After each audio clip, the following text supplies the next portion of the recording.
Hey everybody, welcome to another episode of Reviewing Comics with me, your host Alexander Turbin. Today we're going to go over, as you know, we went over The Mercenary, The Fortress by V. Segrelles a few weeks ago. We only got like halfway into it, but this is actually like 3 or 4, and I got number 2, and this actually explains a lot of the questions that I had in this. So I'm going to be going over this. Start here, and then we will get through this, and then we will check out the fortress and finish that. But before we get into that, I'd like to show you some of my own work. This is Random Access. It's a full-size, full-color anthology. It's got some great artists in it. We've got what six artists, 1 2 3 4 5 6 7 artists in this one issue, and it's 20 pages. You can get this only at patreon.com/Alexander Alex Turbin for right now. The website is down for a little bit of maintenance, but once it's up again, I'll have all of the different random accesses going on there, and there's also a lot of cool stuff coming up in the next issue, which is, of course, an Inktober. We have some Inktober prompts, which are generally freedom of speech kind of things going on. So if you create any of these Inktober prompts, let me know, and you can get your art into random access, the next random access. So The Mercenary. Number 2, this is the formula. So one of the big things from last issue, and this is a hardcover, as you can see, which is a little bit nicer than that soft cover. I don't know if does that really matter to you guys when you're reading a graphic novel, whether it's soft cover or hardcover. Sometimes I like the soft cover, sometimes I like the hardcover. I don't know. I guess it's the quality of the stuff that's inside it that really matters, and it's not so much the packaging, but I mean, you can definitely notice when it's better packaging. You can kind of notice. So it's hard to say. I really want to know what you guys think about that, though. How important is the package or the quality of the graphic novel is that you're reading? So it's number 2, The Formula by V. Segrelles, as I was talking before. And so one of the things that really happened was in the fortress was there was this character, Klaus, and he was some sort of dominant force, and he was attacking the good guys. Didn't really know who Klaus was, didn't really know who the good guys were, and all of this stuff. So this kind of explains it. So hopefully I'm going to dive right in and not have any kind of superfluous things that I say. One of the things that I will say, though, is that I was really thinking that, especially here in one of these panels in particular, where it has a creature that they attack and they kill or whatever. Was it right here? No, it's later on. But I was thinking that this looks so much like a European version of Frank Frazetta. Like, it's definitely not Frank Frazetta. It's a little bit stiffer than Frank Frazetta. There's obviously a lot of different differences between V. Segrelles. I definitely think that he took a lot of things from Frank, a lot of influences from Frazetta, but there's definitely a lot of big differences. There's a little bit of a stiffness quality to this, but I think the stiffness also makes it a little bit more realistic looking as well. So we start out with this nice just painting of a dragon and the creature, and I think this is Klaus in this little wagon cart thing, I guess.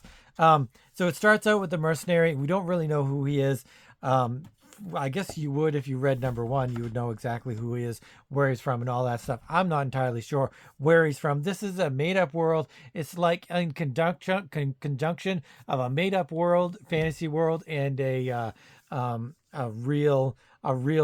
real world stuff, because it's very much influenced by the Spanish history and stuff like that they really kind of try to interweave with. But like I was saying, so much of this stuff is influenced by Frank Frazetta, and I'll try to show off the pieces that I think are mostly influenced by him.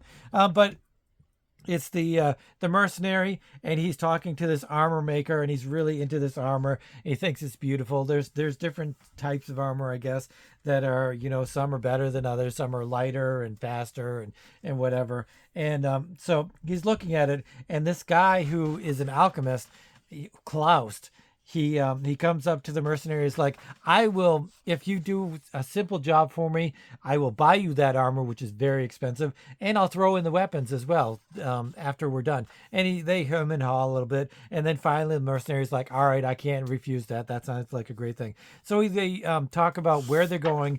I think it says the Great Plain. So they're going to they're going through the Great Plain, which is, I don't know, some sort of big area, as just like Princess Bride has the swamp of something, I can't remember, but it's a dangerous area, just like this. It's a dangerous area. So Klaus, who's in this little thing here where he kind of sits while the mercenary drives the dragon, and they're just flying through. I chose one of the reasons I wanted to start with this, or restart with this, and then go on to the fortress later on, is that this is much more exciting. The fortress is a little bit slower, a little bit more intrigue, and has a little bit different facets to it. This is a lot faster and a lot more action going on for it.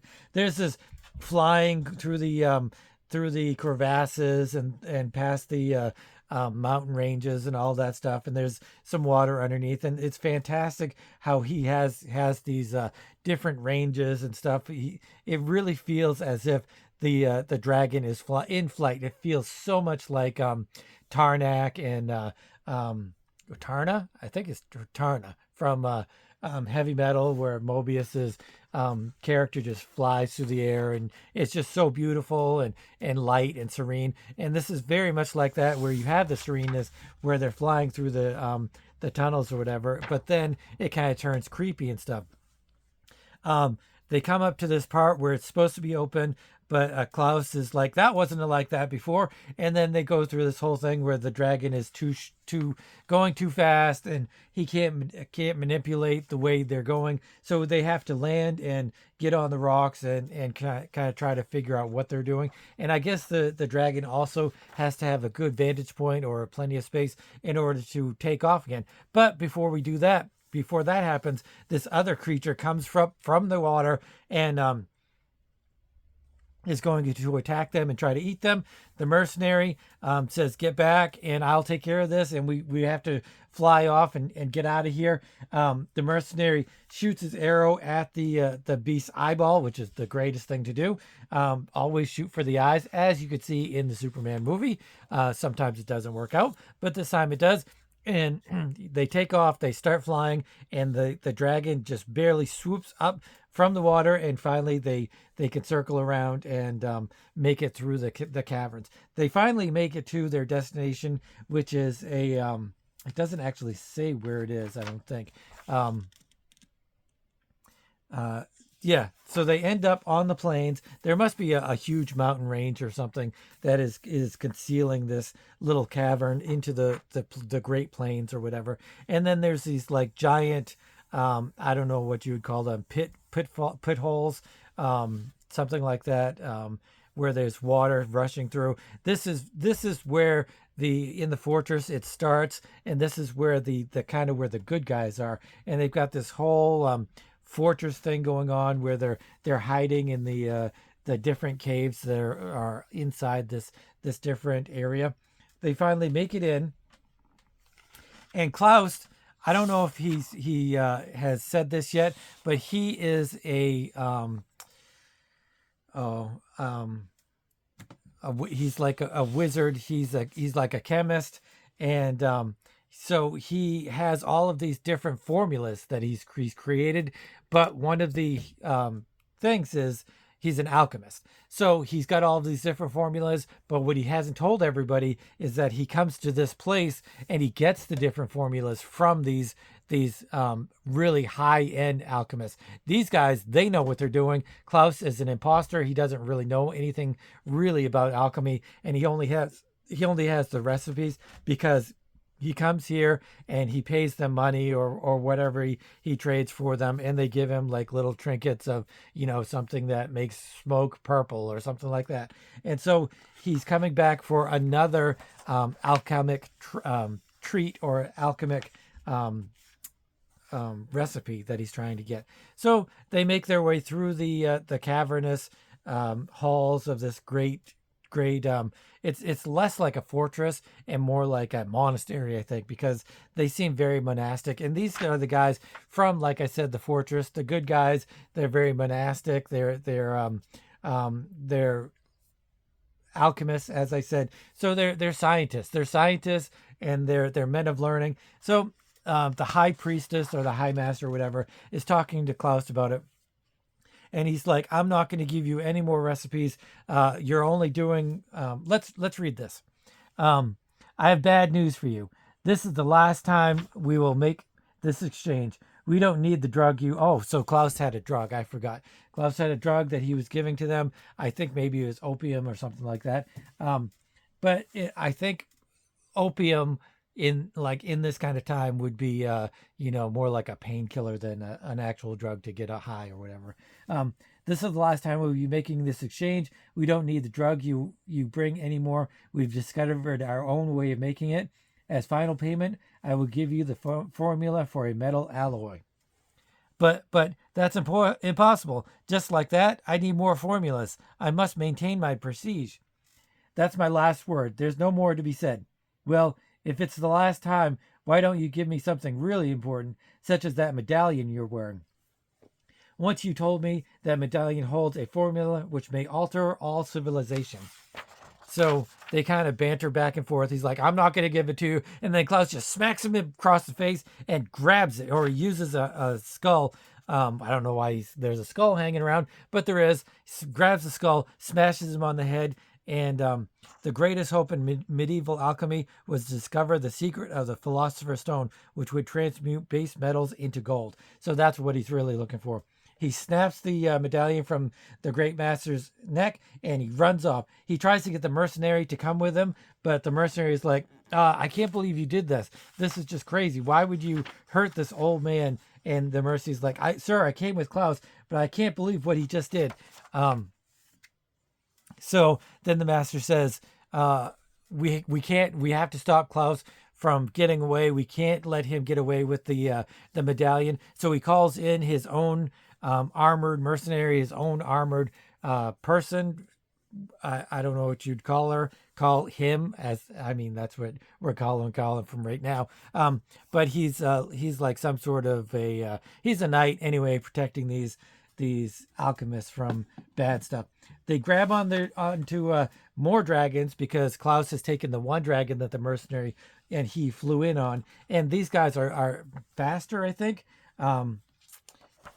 So they're hoping that to get to him. They go in through the tunnel that they emerged from, and the big creature is still there. But Nante, who is the warrior that the old master brought in to help the mercenary, uses his awesome crossbow and kills the creature. And this is the thing the painting that I was like, oh, this is super Frank Frazetta-ish. I can totally see Frank Frazetta doing this illustration here. Some of the other ones, not so much, but simply the fact that you've got all of this motion and movement. Frank Frazetta is anything if not great movement in his paintings, and so that is really kind of one of the things that really drew me to this whole illustration and why I think it's so great. But it slumps down into the water, and they fly past it, and so they're trying to catch up to Klaus. Klaus lands, and there's a band of brigands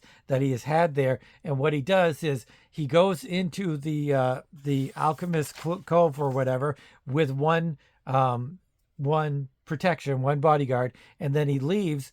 And then these guys help Klaus kill the mercenary or the protection, whatever, so they don't have any witnesses as to where they've been and what they've been doing and stuff like that. So Klaus is, he's tying up all of the loose ends that he can get into. So Klaus takes off. Nante and the mercenary are still flying in their white dragons, and the brigands come along, trying to kill them as Klaus has ordered, but they're not having it. Nante and the mercenary, they're not having any of it. They use their crossbows, and they had a discussion about a few pages back about how the crossbows can be fired from the dragons and how they are different, and this is one of the examples of it, and how they're just, you can maneuver in on your dragon and fire the crossbow at the same time. And there was just kind of a little bit of a talk about that. So one slices one of the brigand's dragons. The blood gets into one of its eyes, so they've got one kind of gone. And then Nante starts to fall, or it's a mercenary. I can't tell. One of the problems with these books is that all of the armor looks very similar, so you don't really know who's who. I think this may be, this is the mercenary, or is it? No, I think it's Nante actually. And so one of the bad guys comes in, and they're going to fight, or he wants them to. I'll read this page. He hasn't had enough. Okay, big guy, I'll give you a show. Stop hiding and come fight. I'll make you pay for what you did to my friend. No way, no duel with slime like you. Coward, I'll slash you in two. Schlang, she uses her crossbow. All right, I'm going to spoil it. Nante's a female, all right? She cuts him straight in half, and he falls off of the cliff. This is a little bit less Frank Frazetta-ish. I kind of feel like this could have been a little bit more exciting. There could have been a little bit more three-dimensionality to it. So even though I love V. Segrelles' art, and I think he's fantastic, there's a little bit of stiffness to it, and he could have used a little bit of different different layouts and different positions and stuff like that. One of the other guys, he does land, I guess, and he's trying to escape from the mercenary. And the mercenary says, come out and we'll fight. Or he says, now you're going to tell me who hired you. I won't talk. I know you wouldn't kill me in cold blood. You're right, I wouldn't. But then I can do you in only halfway. I can leave you only half dead. So he gives a little cut on his neck. He's like, Klaus, all right, fine. So he decides to take off the mercenary. He's going to leave him with no dragon. And then the bandit takes his spear, throws the spear at the mercenary. The mercenary chucks his sword at him, and he cuts it, and he gets him right in the head, right in the face. And he slowly dies or whatever, which is pretty cool. So Nante and the mercenary are like, we know where Klaus is. We got to go get Klaus. We got to go get the recipe that he stole, because this could have cataclysmic, ramifications on the world. They make it to the fortress. So this is the same fortress, or one of the same fortresses that Klaus has in the mercenary, the fortress that we're going to be reading next. And so they get into the fortress, and it cuts to Klaus. He's in his room, and he's opening the medallion, and he's looking at the recipe. Meanwhile, at last, hell, that's the difference. Carbon instead of mercury. Why didn't I think of that? And saltsphere in great quantity. Master, hold on. And then the kid comes in, the squire or whatever, and tells him that Nante and the mercenary are there, and they want to talk. They come into his room, or they meet in a room, and Klaus has told them to take away all of their armor and all of their weapons and everything like that. And they have this little discussion, and Klaus, they say, we want it back, but Nante has told him a certain special thing, and I'll get to that. But he throws the medallion to them, because he's already read the recipe and he already knows it. So he figures he's all set. And he's trying to, pretend that those brigands were not somebody that he hired, but, that somebody that they just wanted to kill them. And, but the mercenary's like, we're not buying that. And because Klaus is like, give me that armor back. I came back on my own. You weren't there to help me. So, I want my armor back, and, I'm not going to pay you anything or whatever. And, but then Nante says, anyway, I'm saying too much. Wait, more or less the ingredients are correct, but there's no recipe. The reaction cannot take place without pressure. One needs to cook them in a pressure cooker at least a half barrel's worth. Anyway, I'm saying too much. Let's go. Wait a minute.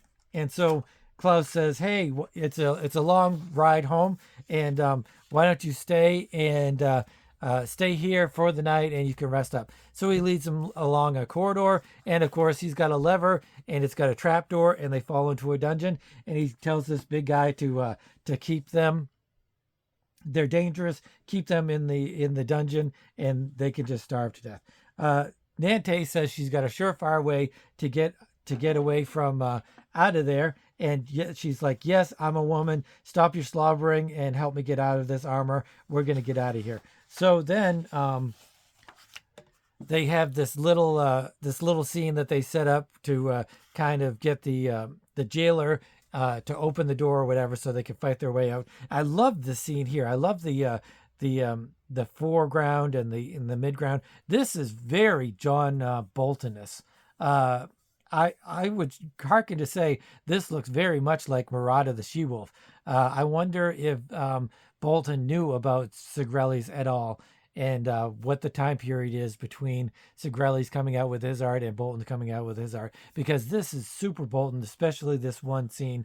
It's because they're both painted in a certain way, but this is all oil painting, and I love this character in the foreground. He does go into the cell and tries to break up, their little thing that they're doing, and but she smacks him in the face, in the nose, and he lifts his axe to attack her.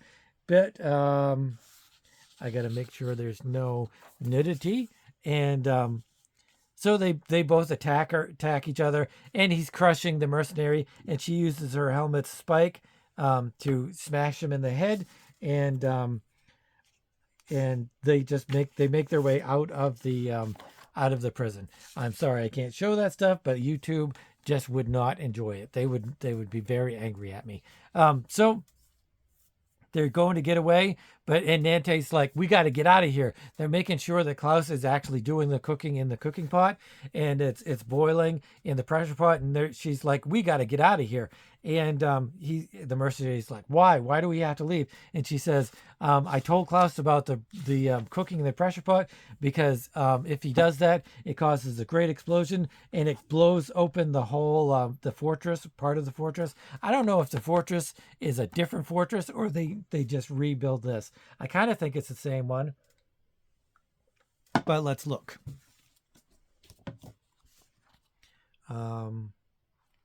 No, it's a different fortress, because I think this is it. I think this is a different fortress. I think it just looks similar. But he's also become rich and famous, so he's kind of a bigger deal in the fortress. So it blows up, and the mercenary is totally aghast, and he says, "I'll read the last page. What country produces such formulas? I've only been to the one under the clouds.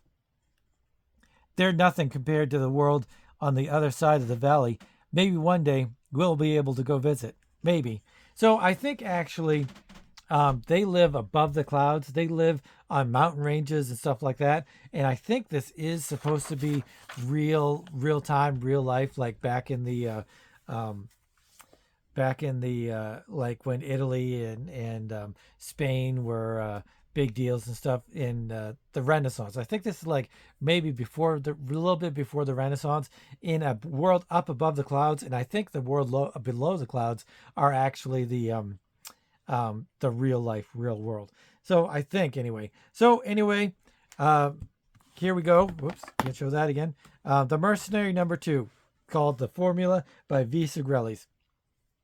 It's a great fun book. It's a great sword and sorcery / fantasy book, and I think it's wonderful. I love the art. I think the art is beautiful, and anybody that's into fantasy, sword and sorcery, anything like that, I wholeheartedly recommend it. They're beautiful paintings. Each and every single panel is a beautiful painting, and like I said, it's a lot of inspiration from Frank Frazetta. You can really tell that 100%. If not the way that brushstrokes are, or the way that the characters are done up or anything. But look at the colors. The colors of this guy are so inspired by Frank Frazetta, or they just had similar ways of seeing things. But like, look at the faces. The faces, the flesh tone has so many different colors. It's not just like a peach tone. It's all of these greens and blues and reds and all of these things going along, which is really fantastic. So much of this is so detailed that I wholeheartedly recommend it. I'm gonna give this a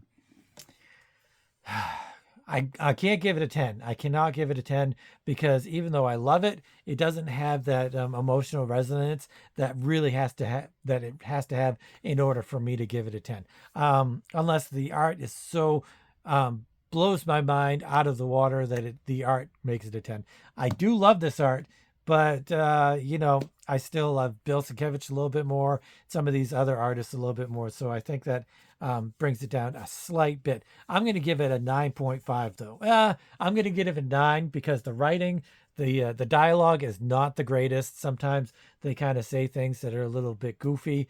They write a little bit goofily. I think a lot of that is the translation from Spanish to English. So I'm not judging that harshly. The plot is kind of slim, kind of thin, and you can tell what's going to happen. There's no real surprises. Everything is very much event, and the characters are a little bit thin. So I'm going to give it a 9, based almost entirely on the artwork.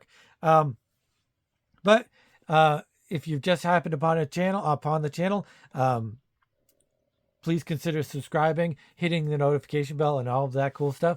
And even more than that, I enjoy the comments from you guys. I enjoy talking about comic books with you guys.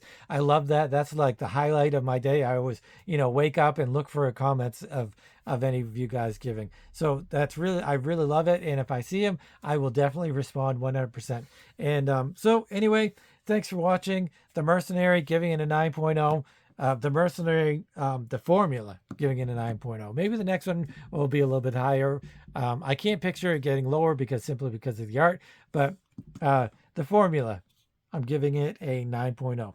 So again, thanks for watching. Have a great week, and I will talk to you again on Friday.